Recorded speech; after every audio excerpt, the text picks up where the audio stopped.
Bismillahirrahmanirrahim. Assalamualaikum warahmatullahi wabarakatuh. Waalaikumsalam warahmatullahi wabarakatuh. Baik, selamat pagi teman-teman semuanya. Di sini kita kembali lagi dalam sesi wawancara pada mata kuliah pedagogik.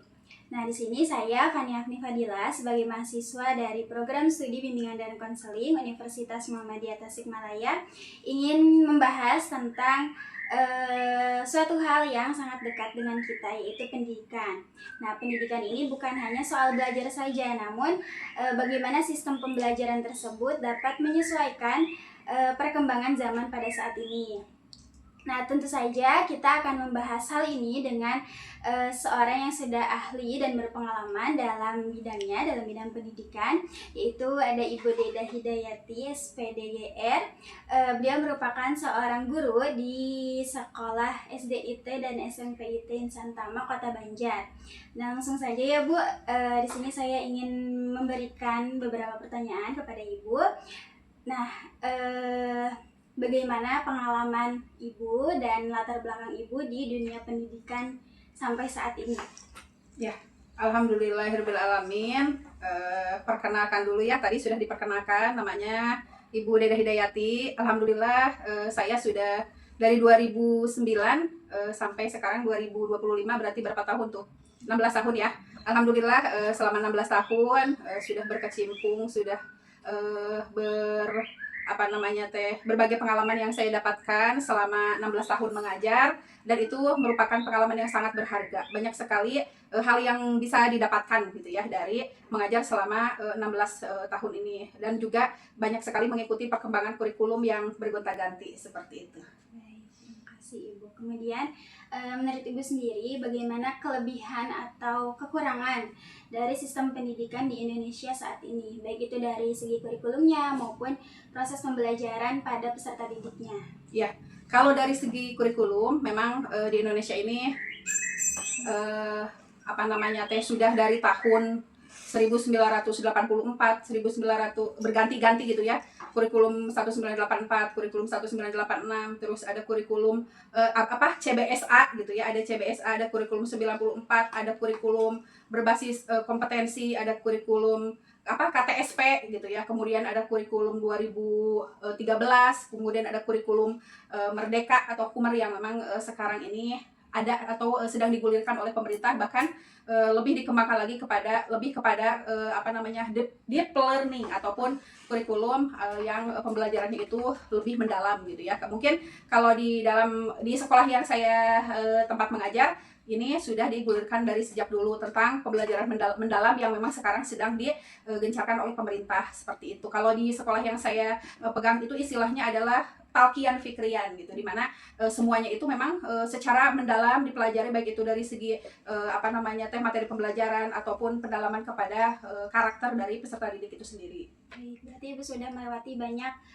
pergantian di sistem pembelajaran ya Bu? Ya, betul sekali, karena gonta-ganti ya, beda menteri, beda kebijakan, beda kurikulum seperti itu yang digulirkan. Namun pastinya banyak kekurangan dan kelebihan dari kurikulum-kurikulum yang ada seperti itu. Baik. Yang Ibu rasakan dari banyaknya pergantian ini, apa gitu tantangan yang mungkin banyak Ibu hadapi dalam sistem pembelajaran saat ini? Ya, kalau tantangan dan kekurangannya mungkin bisa seperti ini, karena kurikulum yang kemarin misalkan ya, dari kurikulum 2013, guru tuh baru mempelajari tentang kurikulum 2013, kemudian harus berganti lagi dengan kurikulum Merdeka yang 2013 saja belum optimal gitu dilaksanakan, pelatihan baru selesai dilaksanakan, harus ganti lagi kepada kurikulum Merdeka. Kemudian kurikulum Merdeka gitu ya, ini baru dilaksanakan, baru pelatihan selesai, udah ganti lagi kepada kurikulum pembelajaran berbasis pembelajaran yang mendalam. Jadi cukup repot seperti itu kalau harus terus-menerus berganti kurikulum dengan kekurangan dan kelebihannya masing-masing dari setiap penerapan kurikulum itu. Ya, itu mungkin. Baik, tentunya Ibu pasti mengalami banyak tantangan yang dihadapi. Nah, menurut pandangan Ibu sendiri gitu, bagaimana sistem pembelajaran yang ideal dan pas gitu untuk peserta didik saat ini? Ya, dengan kita tahu ya sekarang itu anak-anak adalah anak-anak Gen Z gitu ya, anak-anak Gen Z, anak-anak yang serba apa-apa gadget, apa-apa berkaitan dengan teknologi. Tantangannya adalah ya itu tadi gitu, guru itu harus dituntut mengikuti perkembangan teknologi, jangan sampai guru itu gaptek seperti itu, jangan sampai perkembangan teknologi tidak mengikuti, nanti bisa jadi gitu pembelajaran yang dilakukan misalkan dengan cara pembelajaran yang masih jadul gitu ya, yang masih hanya ceramah-ceramah saja gitu ya. Sementara anak-anak Gen Z ini dalam hal pembelajaran itu menginginkan sesuatu yang menantang gitu ya, sesuatu yang bukan hanya misalkan yang bersumber dari guru saja, tapi guru hanya sebagai fasilitator, sedangkan anak-anak sebagai bukan lagi objek gitu ya, tapi sebagai subjek atau sebagai pelaku gitu ya. Jadi guru hanya memfasilitasi saja, ada hal-hal yang tidak difahami ya bertanya kepada guru. Selebihnya anak-anak juga bisa mencari sendiri, atau sumber belajar itu banyak gitu ya, bukan hanya dari guru saja. Bisa jadi sekarang apalagi dengan AI yang serba ada ya gitu ya, mau pertanyaan apapun jawabannya ada di sana semuanya. Nah itu bagian dari tantangan guru yang sekarang dihadapi. Dan juga guru dituntut untuk dalam hal pembelajaran itu membuat pembelajaran yang menyenangkan, happy learning gitu ya, pembelajaran yang memang menyenangkan buat anak-anak. Jadi anak-anak tidak ada yang tidur misalkan karena bosen misalkan sama guru ini. Kenapa? Karena belajarnya misalkan hanya satu arah ceramah saja. Tidak seperti itu, apalagi dengan misalkan anak-anak yang memang gaya belajarnya tuh berbeda-beda. Apalagi saya kan memang ngajarnya di SD, di SMP gitu ya, anak-anak yang memang masih harus aktif, bisa jadi dari segi fisik gitu ya, ada yang kinestetik, ada yang auditori, ada yang audio visual seperti itu. Berbeda mungkin ya dengan anak-anak kuliah yang ketika belajar bisa duduk tertib sampai 2 jam. Anak SD, SMP itu tidak gitu ya. Jadi harus membuat pembelajarannya semenarik mungkin biar ilmu yang kita sampaikan terserap, dan juga anak-anak senang dalam pembelajaran.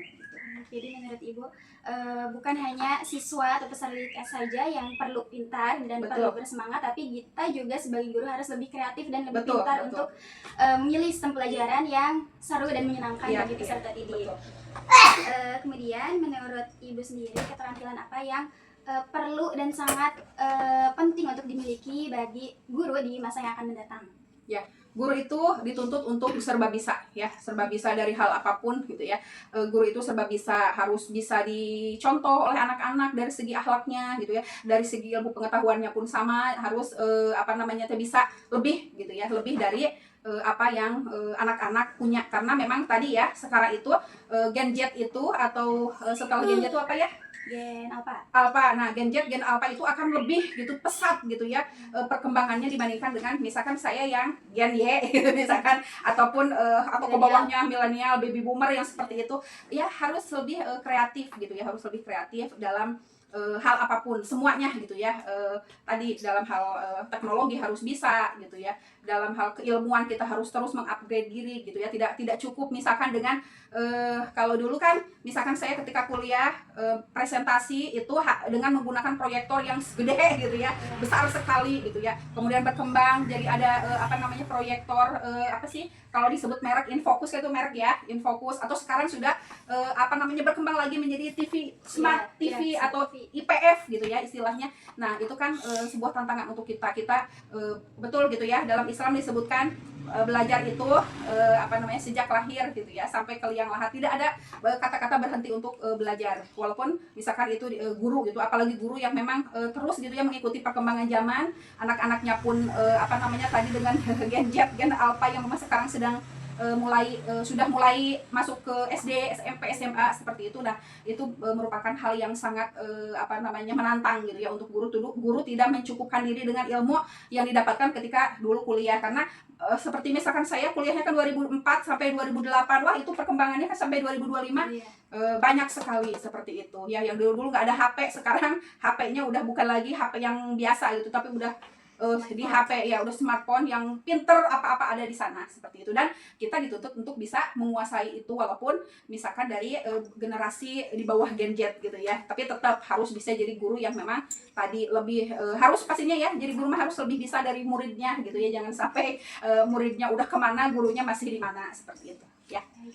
Jadi sebagai guru masa kini gitu ya, terus guru modern, kita perlu terus mengupgrade diri, terus meningkatkan skill untuk menyesuaikan pada perkembangan zaman saat ini. Betul. Baik, mungkin segitu saja Bu pertanyaan yang saya ajukan. Terima kasih.